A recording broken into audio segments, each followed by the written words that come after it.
nesse mesmo segmento, doutor Cássio, quem tem direito ao BPC, conhecido por muita gente como LOAS? Eu vou falar melhor. A população não fala nem LOAS. A população chama de encosto. Mas brincadeiras à parte, mas esse é o... Viu, Ademar? Esse é o termo que a população, de uma maneira geral, utiliza. Isso. Ainda mais na nossa região aqui. É encosto. Verdade. Tá? E quem tem direito ao encosto? Aquela pessoa já com mais de 65 anos de idade, que a renda per capita, a soma da renda de todas as pessoas da sua casa, quando você fizer a divisão, ela seja igual ou inferior que 1/4 do salário mínimo. Ou também uma pessoa que tenha deficiência, que tenha dificuldade e que não consiga ter uma vida no cotidiano normal, fazer tudo de forma normal por conta de uma enfermidade que ele venha a ter. Essa pessoa também se enquadra. E nisso eu quero dizer que é importante demais você, às vezes, buscar o auxílio de um profissional capacitado para isso. Às vezes, você vai na assistente social e só pega lá no CRAS e eles colocam de qualquer forma. Só que não faz um estudo detalhado, aprimorado, do que, de fato, é necessário para que se consiga aquele benefício. E, às vezes, quando chega, a pessoa diz, eu não passei. Mas não passou por quê? E, às vezes, aquele processo que poderia ser bem elaborado... Até tinha os requisitos. Mas, às vezes, no momento da elaboração, de fazer o pedido, que às vezes se acha que é simples e às vezes não é tão simples, você pode até dificultar conseguir um benefício. Sim. Até na esfera judicial. Sim. Porque aquele processo que deu origem, aquele início na via administrativa, ele já está cheio de vícios. Ele tem coisas que constam que, de fato, não deveriam constar. Sim. Um preparo inicial que faz toda a diferença para a concessão ou para o indeferimento desse benefício. Né? Exatamente. Doutor, e dentro dessa sistemática, o doutor Cássio falou sobre a renda, né? Quando que uma família é considerada propriamente dito de baixa renda para a concessão do BPC? Certo, Matheus. Como foi falado, há um requisito importante dentro do BPC, que é a renda per capita familiar. Sem esse requisito, o BPC deixa de ser realmente um benefício essencial. Sim. Né? Porque, dada a importância dessa renda. Então, para que a pessoa, como o doutor Cássio falou, tanto o idoso quanto a pessoa com deficiência, seja intelectual, seja física, para que ela tenha a oportunidade de receber um benefício assistencial, ela necessita se enquadrar dentro desse critério de renda. E qual é? 1/4 do salário mínimo.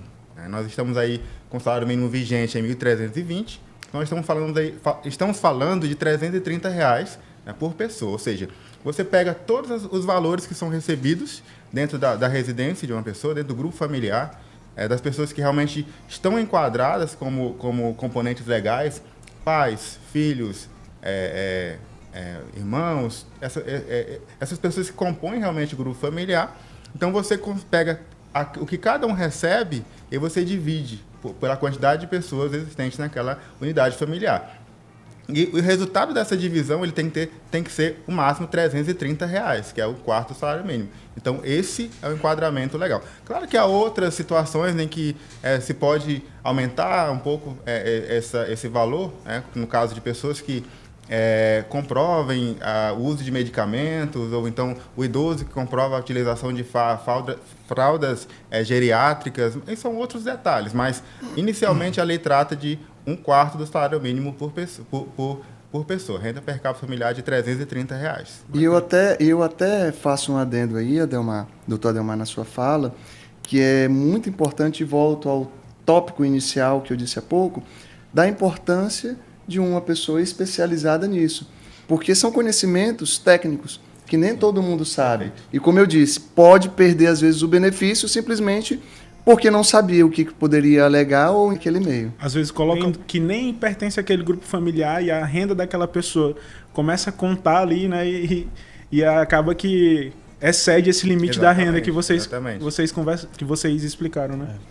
Doutor Mar, nesse mesmo sentido, da renda, o que não entra como rendimento para esse cálculo da renda? Bom, para o BPC? Nós temos algumas exceções, né, à regra, onde alguns valores eles não entram nessa contagem da renda per capita familiar. Eu começo trazendo aí algumas situações bem interessantes e bem comuns. Por exemplo, o recebimento do Bolsa Família.